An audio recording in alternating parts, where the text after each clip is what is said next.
Welcome to Party Politics, where we prepare you for your next political conversation. I'm Jeronimo Cortina, political science professor at the University of Houston. And I'm Brandon Rottinghaus, also a political science professor, very tired, coming to you from the University of Houston campus.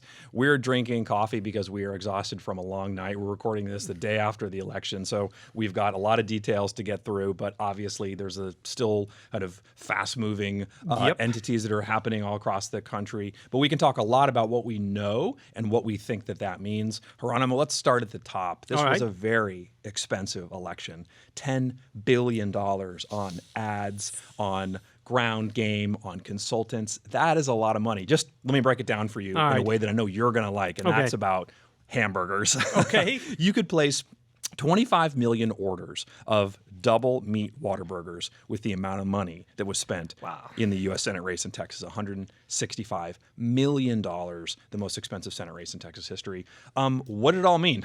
What did we get from it? I don't know. Well, no Whataburger, though. No Whataburger. That's one thing. And, I would rather have the Whataburgers anytime. I think maybe the Democrats and Colin Allred are thinking we could have had a few more Whataburgers for the election night party, and just everybody goes home happy, because they went home pretty sad. Obviously, Donald Trump wins the presidency. Colin Allred loses the Texas Senate race.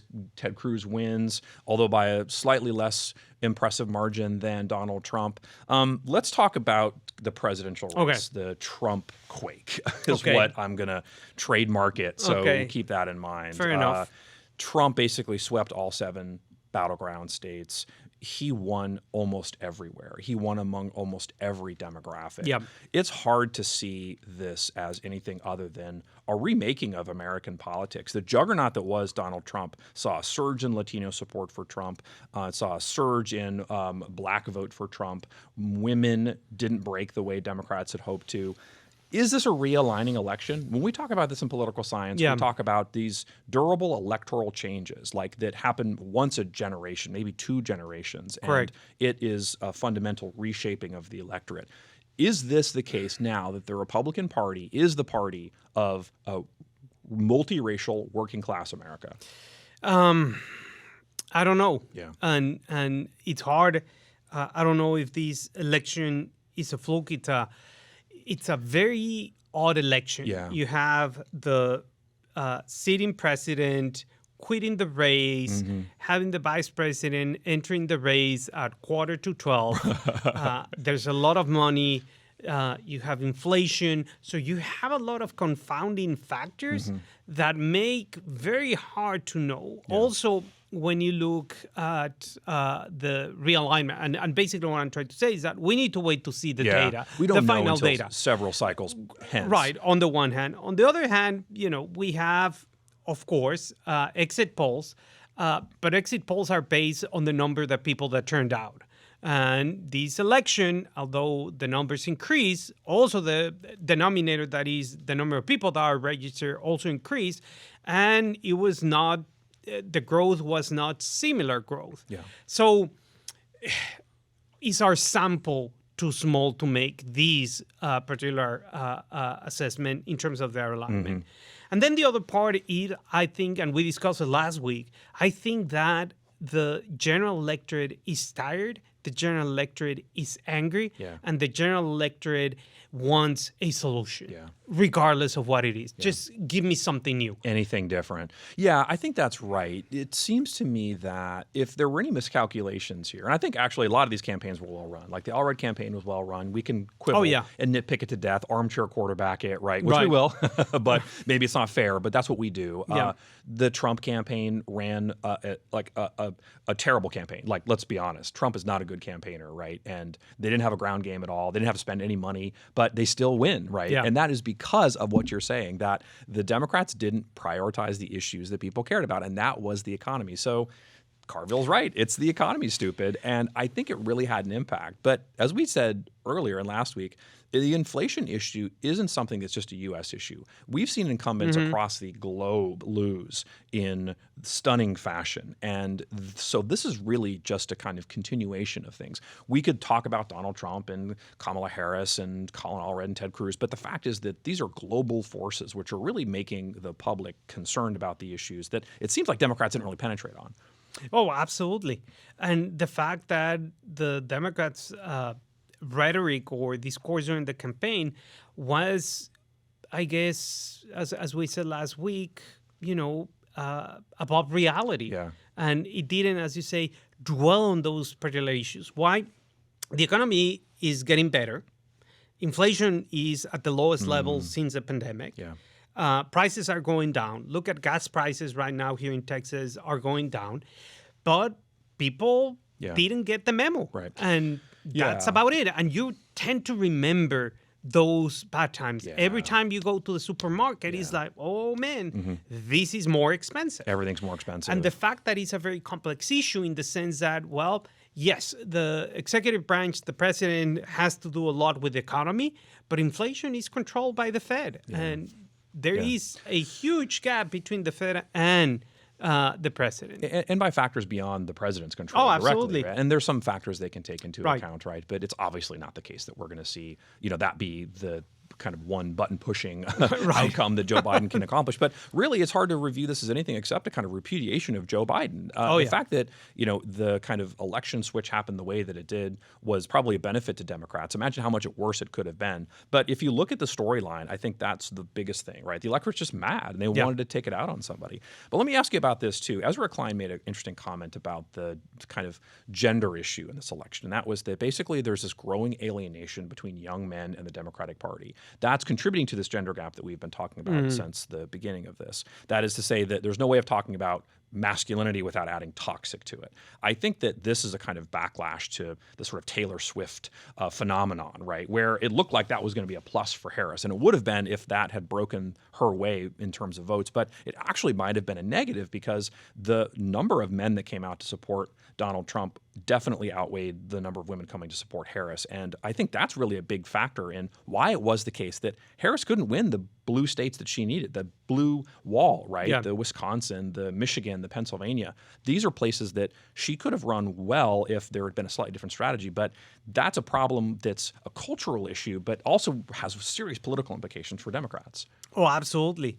And the implications are that the Democrats, and we have said it many times, they play too nice. Yeah. And perhaps you made this point last week, how it's time to take the gloves off. Like I think so, and it's just because the way that American politics, the way that national politics, local politics, state politics is done since 2016, it's completely different. Yeah. So they're running a playbook of the 1990s, and that playbook is not a playbook that you can enact today. Yeah. It's just simply completely out of any political reality. Better music than today. Well, true. I mean, I love the 90s, but I mean, some of it is better. Some of it's better. Yeah. Let me ask you this. Was Tim Walz a bad choice for vice president? Should she have picked Governor Shapiro in Pennsylvania instead, maybe winning Pennsylvania? Well, maybe they're asking that question. Yeah. I don't know. I mean, maybe. I mean, Shapiro is very popular in Pennsylvania. Mm-hmm. He's a more moderate choice. Moderate, to the extent to which a VP matters. I'm not sure it matters, right? That's one factor. I don't know. I mean, I have no. But I would say yes and no. Yeah. Okay. Well, that's great. Yeah. To be to cover all your bases, right? Exactly. I think it's a fair point, and we don't know, right? It's hard to know, and the VP choice is never the one that's really the most dominant. The fact is that something went wrong, right? And the question is, what went wrong for her? Can you point to something that you think is problematic? So I guess I threw out the vice presidential thing. Was it the case that she took over without being battle tested in a real primary fight? Is it the case that her positions weren't very clear? Was it the case that she flip-flopped on some big issues? What was it? D. All of the above. All of the above. That's fair. Yeah. I think that's your default choice, right? That's why I tell the kids, you're like, just choose all of the above. Always D. And that's why they're giving you the option. I think that it's a combination of issues. Again, you are running a campaign in very complicated times, inflation, the rhetoric surrounding immigration, abortion rights issues, and the way that the Democrats were trying to get voters out to vote was not clear. And remember, what we said was that, first of all, you needed to have your base.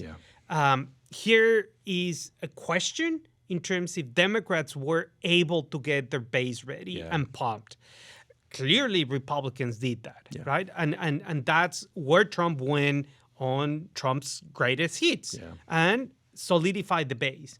And then you needed a coalition of undecided, non-voters, independents, or whatever that are also affected by these issues, particularly the economy, that were motivated to go out and vote. And you don't see that motivation in the Democratic Party. And again, was it part of how the Democrats, and in this case the Harris campaign, tried to get into voters and say, hey, like, I think we can do this better, and Trump is this and that, et cetera, while Trump was, attacking, you were having a different type of conversation that simply voters were not receptive to that type of conversations. Yeah, this is going to come up a lot, right, in terms of why it was that Trump won. And a lot of people are asking, how can he win, given the way he talked about the world, given the way he talked about women, his opponents, immigrants. There's a lot. And I have a list. There's a list. I won't even look at it because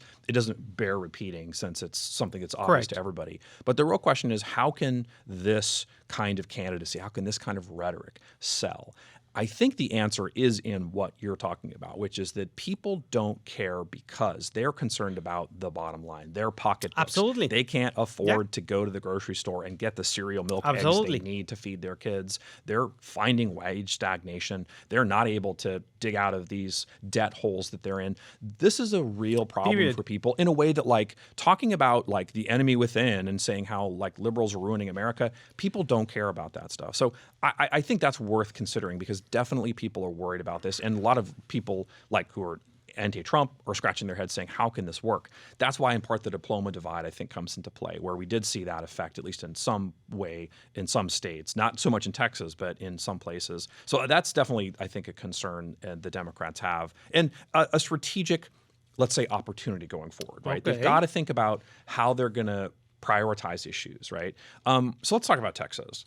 Texas was very, very red. Actually, the map of the 2024 election looks a lot like the map of the 2000 election. Turnout was really low. This is a problem in big urban counties like Harris County that had the lowest turnout since 2000, actually. To me, the Democrats are like Dallas Cowboys fans, no offense. They're always saying this is their year, and it never is. Right. Is there a problem for Democrats in that they're continuously claiming that they're going to win an election, right?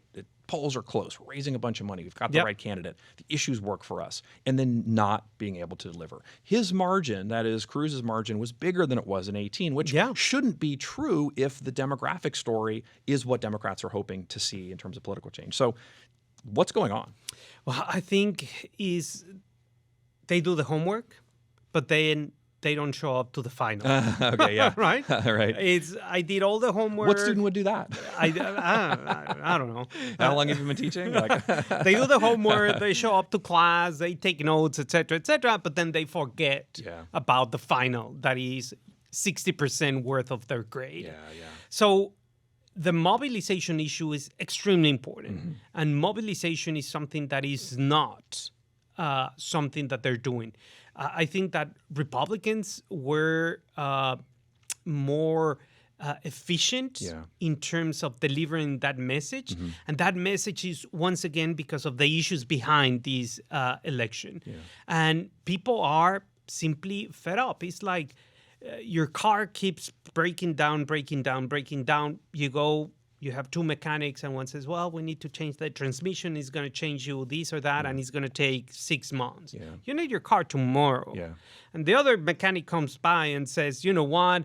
I'm going to put this putty here, and it's going to work, and it's not going to cost you, my friend. I'll do it for free. And maybe it's a temporary fix, but at that point, you're like, who cares? Who cares? And this is what happened. I don't care. I don't care if, Democrats are saying this. or if Republicans are having with these big laundry list about women or migrants or people or this. I don't care. Yeah. I do not care. I want to go and buy my cereal. Yeah. Period. You make a great point. And I think that the turnout problem for Democrats is very real. We've seen it in a bunch of different ways. The fact is that the Democrats didn't show up to vote. If you look at the margins in Harris County, Allred won it by less than Beto did in 18 or in 20. El Paso County, which used to be an 80% plus Democratic county, is only breaking about 55% for Democrats. This is not good for them. They need those numbers. And either it's the case that Democrats aren't showing up, or it's the case that Republicans are outvoting them. But whatever it is, the margins are changing. Here's the other thing. There's this sort of concept of the blue spine. Jeremy Wallace, our buddy at the Houston Chronicle, penned this. Basically, this is sort of the elements that connect together the big urban phases of big urban counties in Texas, right? Dallas to Austin. So all these fast-growing counties, Collin County, Williamson County, these are all part of this sort of blue spine. But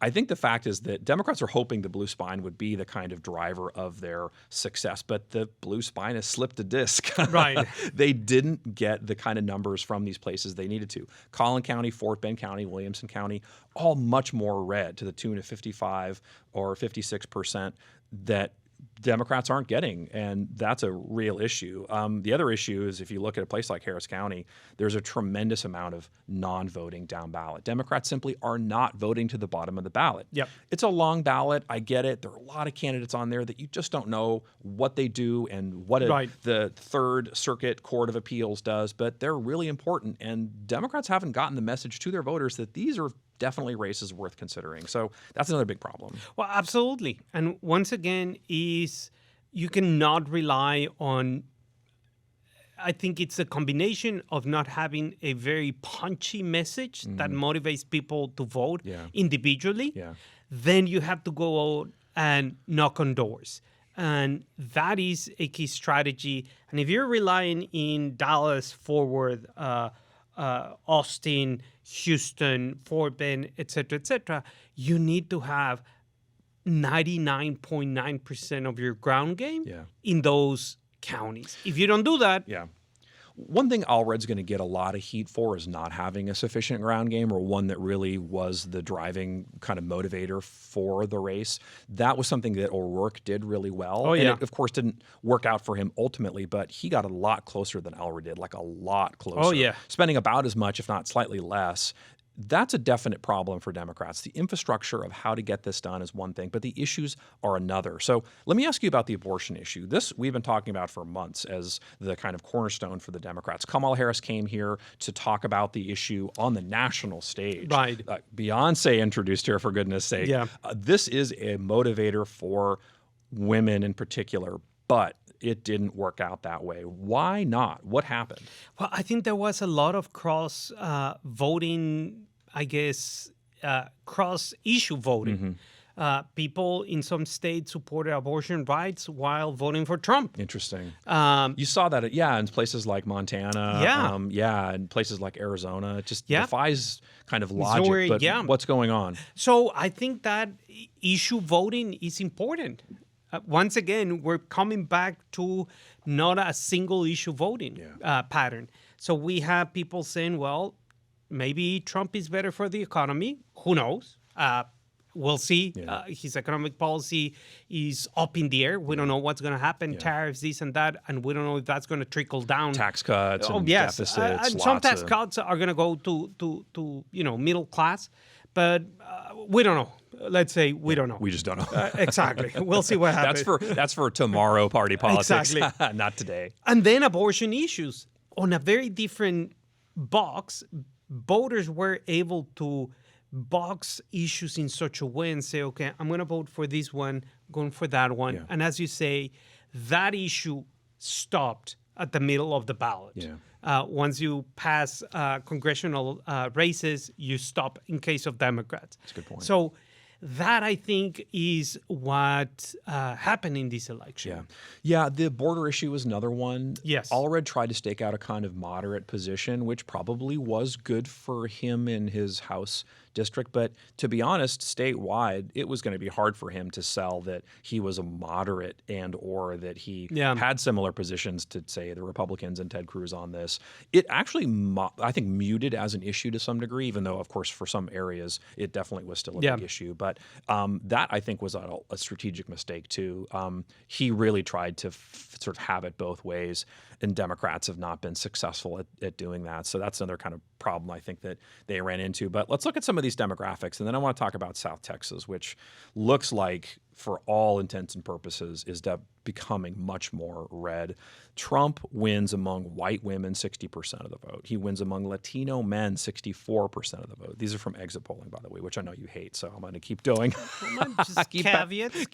Keep peppering you with caveats. I'm going to just walk off.